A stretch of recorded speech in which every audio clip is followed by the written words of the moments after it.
نن به ډیسکس کوو کلاسیکل ارګینیک کیمستري او ماډرن ارګینیک کیمستري. د لیکچر کې به تاسو ته ښایو چې د ارګینیک کیمستري د کلاسیکل ډیفینیشن ولې ماډیفای شوی او ماډرن ډیفینیشن اف ارګینیک کیمستري ته ریزن سو هغه ریزن به ډیسکس کوو. د دې نه علاوه به دا هم ډیسکس کوو چې د ارګینیک کیمستري د کلاسیکل ډیفینیشن څنګه شوی او اوس د ماډرن ډیفینیشن د ارګینیک کیمستري څنګه شوی دی. ټاپک طرف ته ځو. کلاسیکل ارګینیک کیمستري او ماډرن ارګینیک کیمستري. فرست اف آل د کلاسیکل ارګینیک کیمستري ډیسکس کوو. د کلاسیکل ارګینیک کیمستري داسې ده د 19 سنچري په میډ کې او د هغې نه وړاندې د ارګینیک کیمستري اسوسییشن یعنی د ارګینیک کیمستري تعلق و د بایولوژیکل کمپاوند سره. what does biological compound mean؟ بایولوژیکل کمپاوند هغه کمپاوند ته ویل کېږي د کوم کمپاوند آیسولیشن چې د بایولوژیکل سورس نه شوی وي. بایولوژیکل سورس ته وایي. بایولوژیکل سورس مین پلانټس اینڈ انیملز. که په اسانو الفاظو کې زه تاسو پوهه کړم د پلانټس او انیمل یعنی بایولوژیکل سورس نه به چې کوم کمپاوند حاصلېده نو هغه کمپاوندز ارګینیک په نیچر کې او هغه کمپاوند ته بایولوژیکل کمپاوندز ویلی کېده. د دغه بایولوژیکل کمپاوند اسوسییشن د ارګینیک کیمستري سره ځکه و په لیټ 18 او ارلی 19 سنچري کې د ساینټسټو پریویلنګ بیلیف وو چې ارګینیک کمپاوند به صرف او صرف حاصلېږي د بایولوژیکل سورس نه او ارګینیک کمپاوند نشي حاصلېدی د نان بایولوژیکل سورس نه. لنډه دا چې د ارګینیک کیمستري کوم کلاسیکل ډیفینیشن شوی وو نو هغه ډیفینیشن د وایټل پوسټیوري د کنسپټ په بیسو شوی وو. د ارګینیک کیمستري د کلاسیکل ډیفینیشن داسې شوی وو ارګینیک کیمستري یو برانچ یعنی شاخ دی د کیمستري چې په دې کې به سټډي کیږي د هغه کمپاوندز په کوم کې چې کاربن موجود وي او د هغه کمپاوند آیسولیشن شوی وي د پلانټس او انیملز یعنی بایولوژیکل سورس نه. ساینټسټو چې کله د هغه کمپاوندز ابزرویشن وکړو د کوم آیسولیشن چې به د بایولوژیکل سورس پلانټس او انیمل نه کېده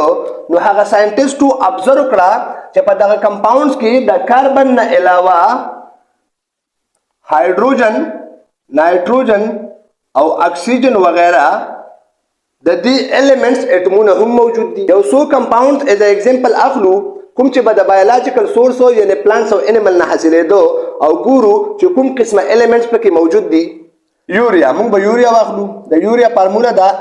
NH2CO NH2. یوریا به حاصلېده د انیمل یورین نه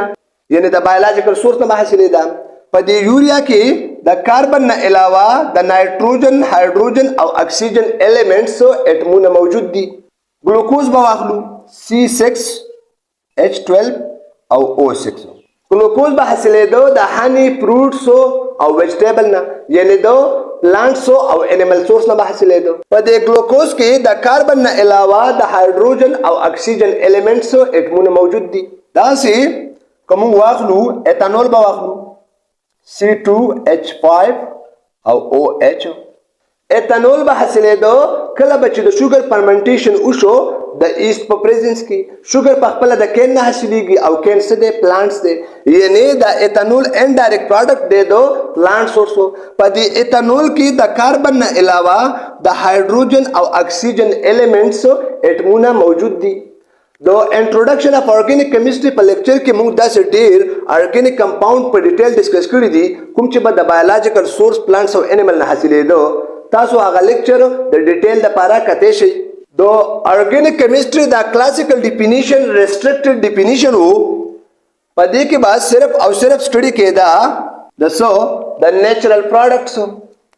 یعنی په دې کلاسیکل ارګینیک کیمستري کې به صرف او صرف د نیچرل پروډکټس سټډي کېده. کلاسیکل ارګینیک کیمستري موږ ډسکس کړه. اوس د ماډرن ارګینیک کیمستري ډسکس کوو. خو د ماډرن ارګینیک کیمستري د ډسکس کولو نه وړاندې هغه ریزنز تاسو سره شیر کوو د کوم په وجه چې د ارګینیک کیمستري د کلاسیکل ډیفینیشن ماډرن ډیفینیشن اف ارګینیک کیمستري ته ماډیفای شوی و. هغه ریزن څه و؟ هغه ریزن دا و کله چې د ساینتیټیک ارګینیک کمپاوند ډسکوري وشوه یعنی ارګینیک کمپاوند چې په لیبارټري کې تیار شو خاص کر اولر چې کله یو ارګینیک کمپاوند په لیبارټري کې په 1828 کې د ان ارګینیک کمپاوند نه تیار کو چا اولر چې کله یو ارګینیک کمپاوند داغه سینتھیسس وکړو د سنه د یو ان ارګینیک کمپاوند نه په لیبارټري کې اولر چې کوم ارګینیک کمپاوند په لیبارټري کې د ان ارګینیک کمپاوند نه تیار کړو نو هغه ارګینیک کمپاوند کوم یو نو هغه ارګینیک کمپاوند وو یوریا. دا یوریا د ان ارګینیک کمپاوند امونیم ساینټ نه تیار کړی و اولر دا یوریا د ان ارګینیک کمپاوند امونیم ساینټ نه په 1828 کې په لیبارټری کې تیار کړی و نو کله چې د ارګینیک کمپاوند یوریا په لیبارټری کې اولر د ان ارګینیک کمپاوند امونیم ساینټ نه تیار کړه نو د دې نه وروسته یوه سلسله د ارګینیک کمپاوند په لیبارټری کې د سینتھیسس شروع شوه او بې شماره ارګینیک کمپاوند په لیبارټری کې د ان ارګینیک کمپاوند نه تیار شو چې د هغې په وجه د ارګینیک کیمستري د کلاسیکل ډیفینیشن ماډیفای شو ماډرن ډیفینیشن اف ارګینیک کیمستري ته ځکه چې په کلاسیکل ارګینیک کیمستري کې به د هغه ارګینیک کمپاوند سټډي کېده کوم چې به صرف او صرف حاصلېده د بایولوژیکل سورس نه خو چې کله ارګینیک کمپاوند په لیبارټری کې د نان بایولوژیکل سورس نه حاصل شو نو دا د وخت ضرورت شو چې د ارګینیک کیمستري د کلاسیکل ډیفینیشن ماډیفای شي او د ارګینیک کیمستري د کلاسیکل ډیفینیشن ماډیفای شو اوس ماډرن ارګینیک کیمستري ډسکس کوو ماډرن ارګینیک کیمستري داسې ده د 19 سنچري په میډ کې او د هغې نه وروستو د ارګینیک کیمستري چې کوم ډیفینیشن و هغه ماډرن ډیفینیشن و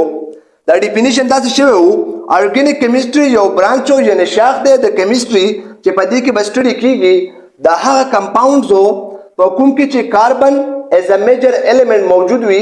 سره د نورو ایلیمنټس نو هغه نور ایلیمنټس کوم کې دی شي نو په هغه نور ایلیمنټس کې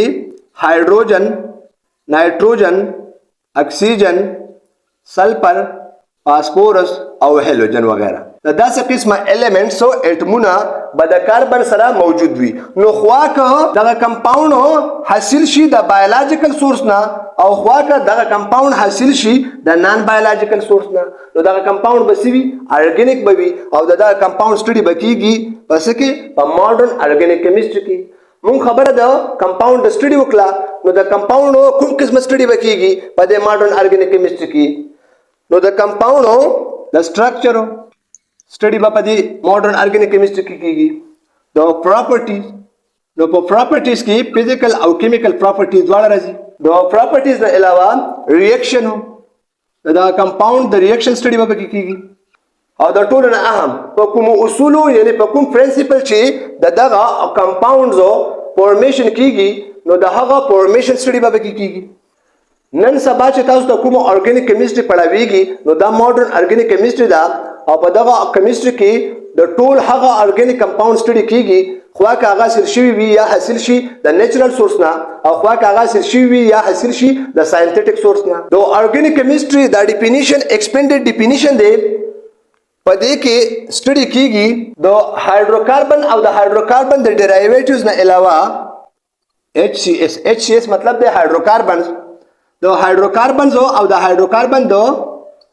ډیرایویټیوز نه علاوه د ساينټیفیک پولیمر او اورګانومیټالیک کمپاوندز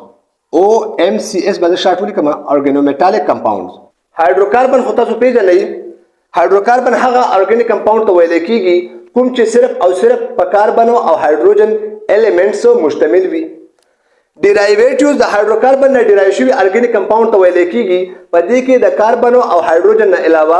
د اکسیجن نایټروجن سلفر فاسفورس او هیلوجن ایلیمنټس اټمونه موجود وي ارګانومیټالیک کمپاوندز هغه کمپاوندز دي په کوم کې چې دغه ریسپیکټیو ایلیمنټس د اټمونو نه علاوه میټلز هم موجود وي نن موږ کلاسیکل او ماډرن ارګینیک کیمستري ډسکس کړه امید ده چې په بیسیک کنسپټ په پوه شوي وئ په کلاسیکل ارګینیک کیمستري کې به د هغه ارګینیک کمپاوند سټډي کېده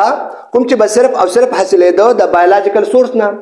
په ماډرن ارګینیک کیمستري کې د هغه ارګینیک کمپاوند سټډي کیږي خو هغه حاصل شي یا حاصل شوی د بایولوژیکل سورس نه او خو هغه حاصل شي یا حاصل شوی د نان بایولوژیکل سورس نه دا کلاسیکل ارګینیک کیمستري ریسټریکټډ کیمستري وا په دې کې به صرف او صرف د نیچرل پروډکټ سټډي کېده دا ماډرن ارګینیک کیمستري ایکسپینډډ کیمستري دا په دې کې د هایدروکاربن او د هایدروکاربن د ډیرایویټیوز نه علاوه د ساينټیفیک پولیمر او ارګانومیټالیک کمپاوند سټډي کیږي په نیکسټ لیکچر کې به تاسو ته ښایو